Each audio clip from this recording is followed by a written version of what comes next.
व्याघ्री कथा। कुलीन वंश में पैदा होकर एक बार एक पंडित संसार से वितृष्ण हो सन्यासी का जीवन यापन करने लगा।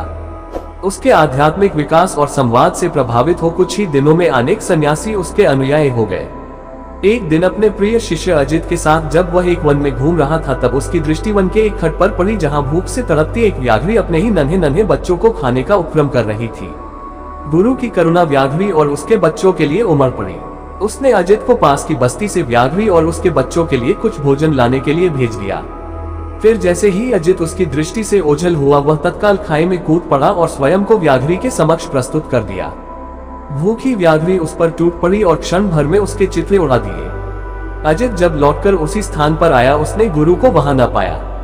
तो जब उसने चारों तरफ नजरें घुमाई तो उसकी दृष्टि खाई में बाघिन और उसके बच्चों पर पड़ी। वे खूब प्रसन्न हो किलकारियां भरते दिख रहे थे, किंतु उनसे थोड़ी दूर पर खून में सने कुछ कपड़ों के चित्रे बिखरे पड़े थे, जो निस्संदेह उसके गुरु के थे।